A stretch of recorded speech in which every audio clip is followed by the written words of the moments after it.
If I can have your attention, we're about to begin the services for Mr. Stephen Green. My name is Susan Winkelstein. I'm a funeral director with Chicago Jewish Funerals, and officiating the service this afternoon is Rabbi Michael Davis. Rabbi?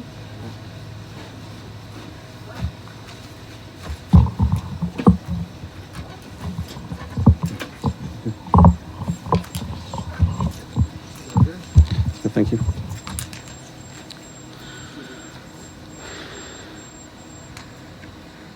Dear family and friends here and watching us online, it's the strange times that we gather in any way we can. And we do the mitzvah, the good deed of being together in spirit. And I'm here to support you and to do the Jewish rituals and to be together, to grieve together, to shed a tear, to be in this space.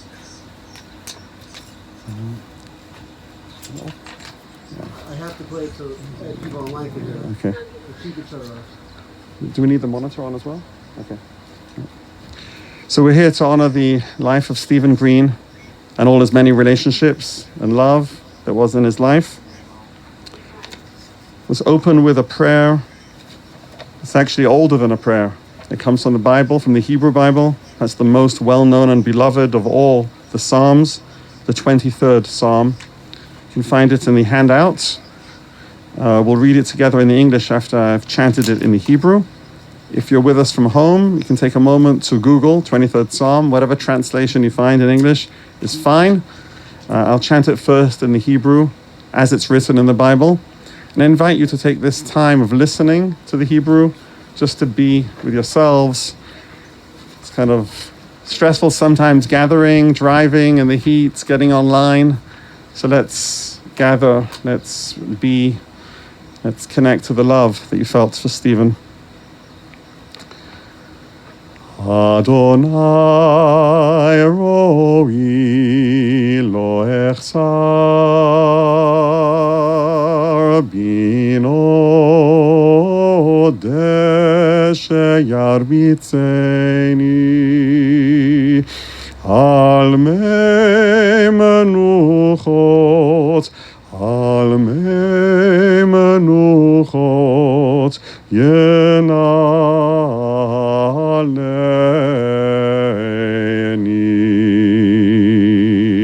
nafshi yeshovev yeshovev yancheni v'magle tzedek yancheni v'magle tzedek leman shemo Kam ki yelech begeit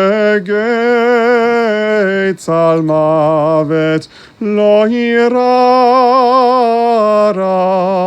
ki ata imadi shivtecha umishantecha hema yenachamuni taroch lefanai shulchan neged zorai dishanta vashemen roshi kosi yerevaya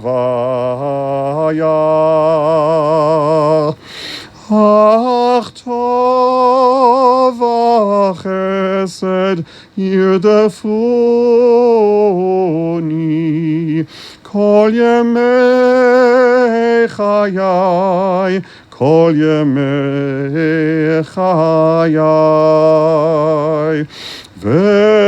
ושבתי בבית אדוני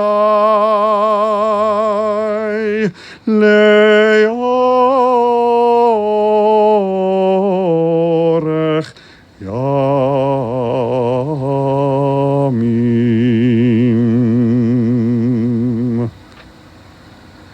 אדוני רואי לא אחסר, אדוני רואי לא אחסר.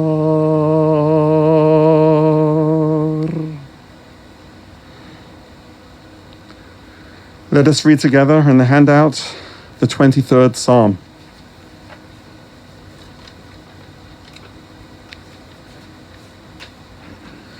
The Lord is my shepherd, I shall not want.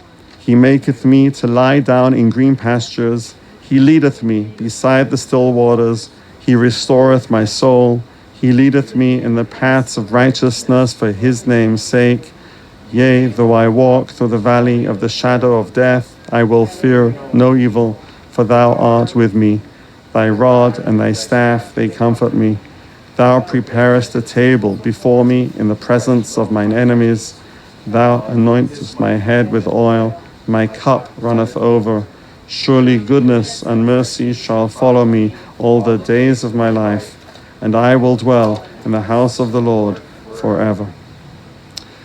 If you'll permit me a moment of a lighter moment as we gather.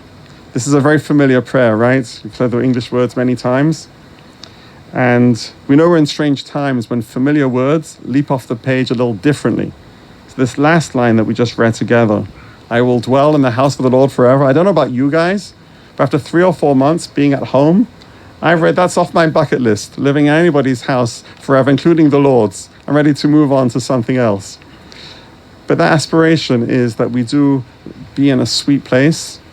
And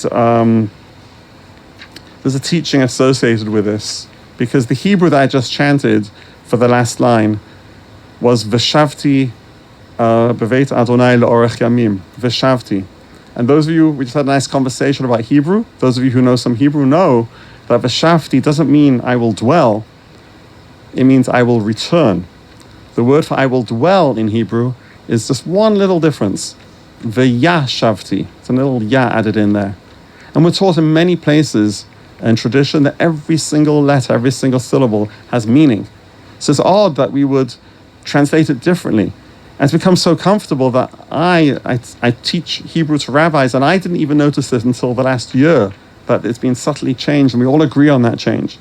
Well, what would it read like if we were to read it, I will return? I will return in the house of the Lord forever. It doesn't quite ring true, right? Once you've returned, you're there. You return to.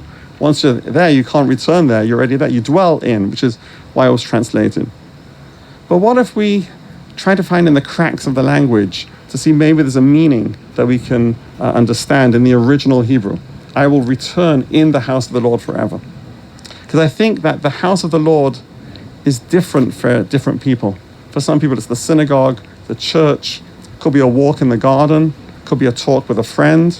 It could be a private moment in the garden with a spouse, with a best friend. It could be lots of different things. We each have those places that nurture us.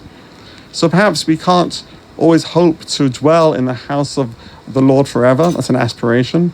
But we can cultivate those houses of the Lord, those places that support us, so that when we need those places, we have a place in which to return to our full selves. When we inevitably fall away for whatever reason, we have a place within which we can return in those houses of the Lord that we cultivate at all other times. A modern poet wrote, "You can shed tears that he is gone, or you can smile because he has lived. You can close your eyes and pray that he will come back, or you can open your eyes and see all that he has left. Your heart can be empty because you cannot see him, or you can be full of the love that you shared.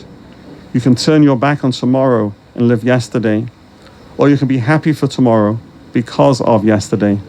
You can remember him and only that he is gone, or you can cherish his memory and let that live on. You can cry and close your mind, be empty and turn your back, or you can do what he would want. Smile, open your eyes, love, and go on. As some of you know, I didn't know Stephen in life. We met just in the last few days. I'm a rabbi in the community, and it's an honor to be with you and to perhaps support you a little on this journey. So when we met, I asked to hear stories about his life. I wanted to get to know him. Rick sent me pictures, which was great to see what he looked like. And we had a few conversations by phone over the course of time we talked. And I kept asking for stories. And as is very often the case, you first came up with what I call epitaphs. He was like this. He was loving. He showed up. He gave advice. He took care of things when they needed to be taken care of. Things that stayed with you from him. And I came back to you and said, these are wonderful. And they read like headings of stories. Now, can we go a bit deeper and tell me the stories? And as you know, in our conversation, it was a little difficult, right, to get to those stories. And then you told me more about him, and you did come up with stories, of course. And I got a feeling from what you were telling me of he was a quieter person. He lived on his own. He visited you for the holidays. He was a loyal friend. Friends here from childhood, right? Going back 50, 60 years, right? Those are friendships, literally lifelong friendships. Who here is a childhood friend? Al, and right, we were talking. Yeah, so going back a whole lot. So there's loyalty there. So not all that is good dazzles. And I was thinking about this and thinking about the Torah and the patriarchs and the matriarchs that we talk about so much. Abraham, Isaac, and Jacob. Abraham was quite a strong character. He fought wars. He went out and brought in guests who didn't even know they wanted to come into his home. He was more flamboyant, more out there, more social, a bigger character. Jacob was a very larger-than-life character with his 4 wives and 12 sons and cheating on the birthright, and pick any Bible story you like from Genesis. But in the middle between Abraham and Jacob, there's Isaac. And we don't know much about Isaac. He was definitely the quieter one. The most famous moment he's associated with, the two of them actually, is when he was almost sacrificed by his dad when he was completely passive. The other one was when Jacob cheated or won back the birthright. Both cases he was passive. But he too is one of the patriarchs. He too is one of the towering giants that inspire us. And I think of the stories you told me about Stephen being a teacher. How a teacher makes the students shine. How the teacher's strength and success is measured not by how showy a teacher is, and there are teachers who are wonderful showmen and do their job better for that. But a teacher is measured by how the other person succeeds. A teacher is in the background, pushing other people forward. And you told me how he was a teacher in CPS, and then as an accountant, helping you, being a presence, and maybe the actual stories will never be known, some of them. But that presence, that feeling that he was loyal, that he was a good friend, that he showed up, that he cared, that feeling was there, and that was real. So we celebrate that and the love that he gave. And my heart warmed to him when you told me of a job that he took on, which is perhaps one of the most thankless jobs in domestic life, being president of the Condo Association. Anybody who served on a condo association or had any dealings with a condo association knows that is an act of self-sacrifice, of being there for other people, of dealing with whatever goes wrong, of volunteering to be at the receiving end of whatever's going on in the building. And I think that's a testament to his character, something that we should shout out loud to him and all others who serve voluntarily for the greater good, as he did.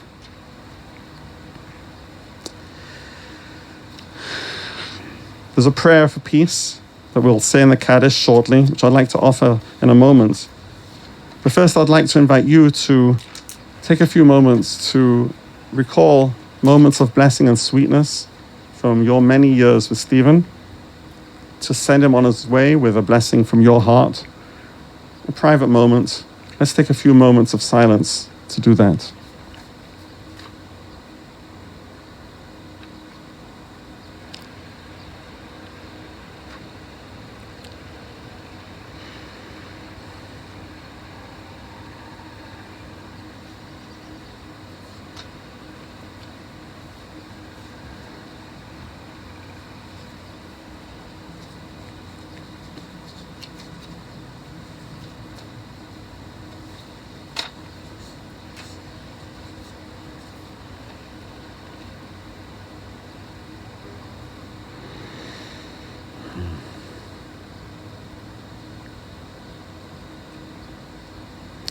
With these thoughts of blessings, we turn to the ultimate blessing, the prayer for peace, and I invite you to follow along. It's on the back of the handout, under the Kaddish. It's the last 2.5 lines. So it begins with that big O, Ose. So I'd like to say, if you know it, sing along. And if you don't, I'll be singing. You can just fake it. There's some repetition of words, but it's just those 2.5 lines. Ose shalom bimromav hu yaseh shalom aleinu ve'al kol Yisrael ve'imru amen. Yaseh shalom, shalom aleinu ve'al kol Yisrael. Yaseh shalom, shalom aleinu ve'al kol Yisrael. Yaseh shalom, shalom aleinu ve'al kol Yisrael. Yaseh shalom, shalom aleinu ve'al kol Yisrael. Yaseh shalom, shalom aleinu ve'al kol Yisrael. You know, rabbis go to accountants too. It's the law of the land. And every time I go to my accountant for taxes, this year we did it by phone, I swear, the first sentence he says to me, my brain goes to mush. I don't understand what he's talking about. I feel so incompetent. I mean, I'm educated and all that. I don't know if you have that experience. So last time I was with him, I said to him, I don't know how you do the work that you do. I'm so glad you enjoy it and you do it well. And he says to me, I feel exactly the same about what you do. So we're both happy for each other that we do what we do. So I'm grateful for accountants in the world. But I am the least qualified person here to speak about Stephen. He was your beloved. So I want to take a few moments now to invite anybody who wants to speak from the heart, to share a thought, a memory, to do so. We're an intimate gathering. Doesn't have to be a whole eulogy, even a paragraph or a sentence is complete. And don't feel compelled to speak. At these moments, I like to think of Quaker gatherings where silence is sacred. But if your heart feels moved to break that silence with words, then please speak those words. So let's go back into silence. And if anybody wants to speak, just speak up.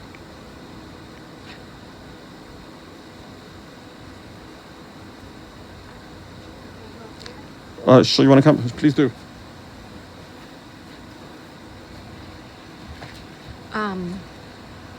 For those of online, this is Susie, his niece. Okay, it's shorter than that. So anyway, I think I'm glad that I got a chance to drive Uncle Steve up to all the family gatherings in the past couple of years because we got to know each other a little better. We're both kind of quiet. Neither of us are really, I think, good small talkers. And I think with a little effort on both of our parts, but I'm really glad that I got to do that because as an adult, like I would talk to him a little bit here and a little bit there, but then we were like in the car for an hour and a half, both ways, 3 hours. And I think I really had a nice time every time that we were together. And also just find it interesting just clearing his stuff in his condo. A little more morbid of a memory, but I guess getting a little more insight to who he is. And this, I know he saved a lot, but just seeing the things that he did save and he put in a more special place, and just a good experience, I think. That's all.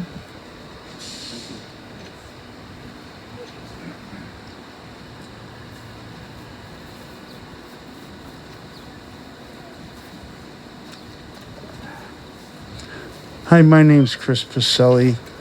I've known Steve since we were 12 years old. We went to grammar school together. We hung out in the same corner. We drank beer in the schoolyard together. Played baseball, did a lot of things. And we were still in contact with each other over all these years. And I just wanted to say what would be dearly missed by me. And that's all I really have to say.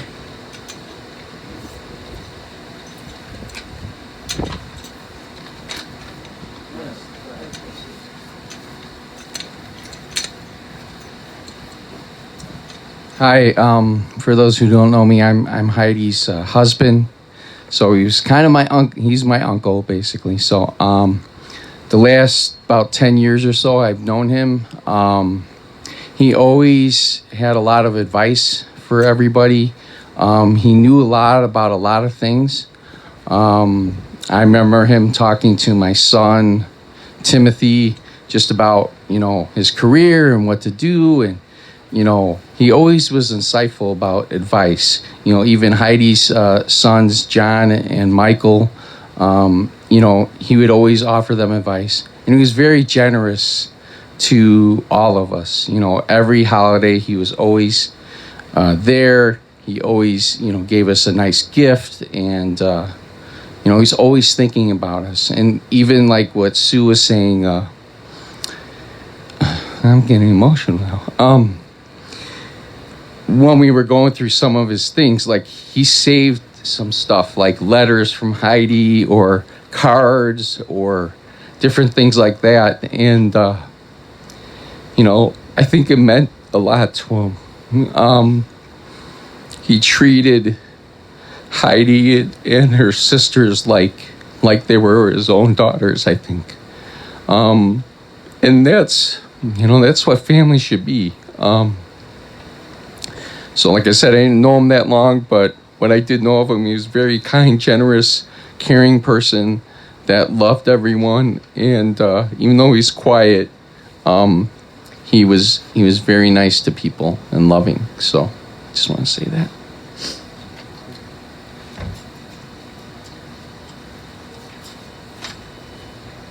Hi, I'm a little nervous. I'm not really good at this, but I had some stuff.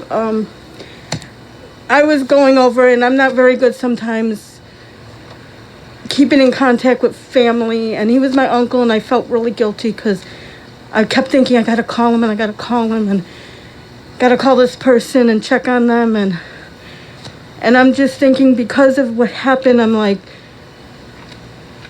the Lord is telling me, hey, you got to, and he's gonna help me with being intentional and trying to keep in contact with family, because you don't know when their last day on earth is going to be and when the Lord is going to take them.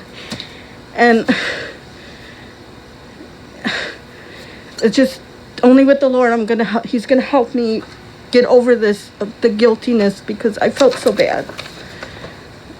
And I'm so sorry, Uncle Stevie. I wish I should have been there more. I was not even that far away. We're 10 minutes away. That's all I have to say. Thank you.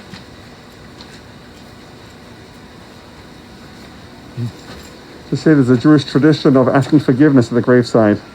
So thanks for that leadership. If anybody wants to ask forgiveness in your heart from anything, from a whole lifetime, to let go or to forgive, then that's appropriate to do at this time.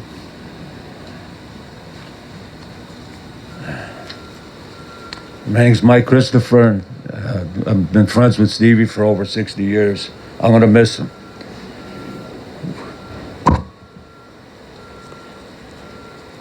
We did a lot of things together, you know, growing up and everything. He used to call me every day, and if I didn't answer the phone, he wouldn't take no for an answer. He'd call back 5, 6 more times, you know, but sometimes I had to slow him down a little bit. But he was always a good friend. And I can't even believe he's laying over there, you know. But other than that, I'm gonna miss him.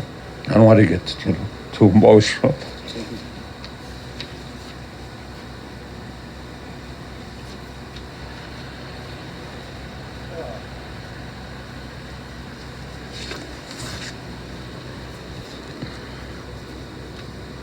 Thank you for coming up. Sometimes the hardest thing to stand up and speak in front of people, especially in an emotional state. And it's an honor to Steve that you all did that and have come and to be with him. We turn to the closing prayers, the El Malei Rachamim. If you feel comfortable, this is a standing prayer. If you don't feel comfortable, then please remain seated. If you do feel comfortable, then I invite you to please rise for the El Malei Rachamim. The first of our 2 final prayers. You don't need to get up. It's okay, as you can see. No, don't get up. Okay. El Malei Rachamim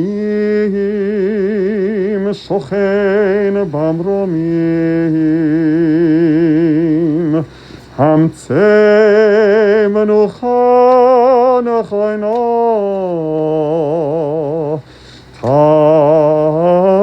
Tachat Kanfei Ashchina Im Kadoshim Oteharim Kezohar Arakia Mazhirim Et Nishmat Yakireinu Shalach Leolamo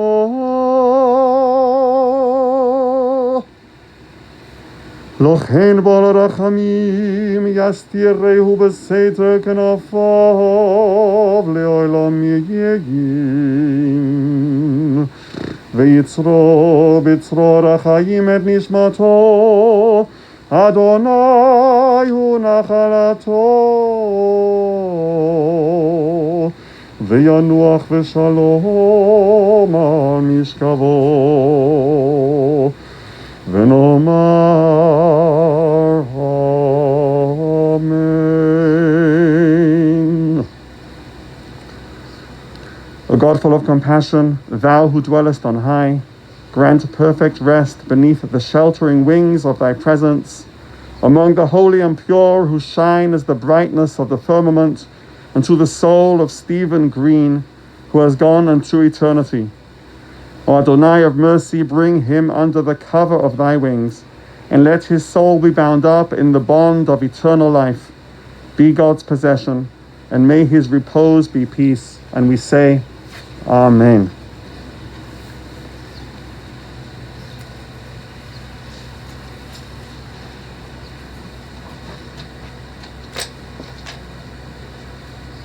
For those of you who are viewing online, this does end the funeral service due to respecting the privacy of the cemetery personnel. Thank you.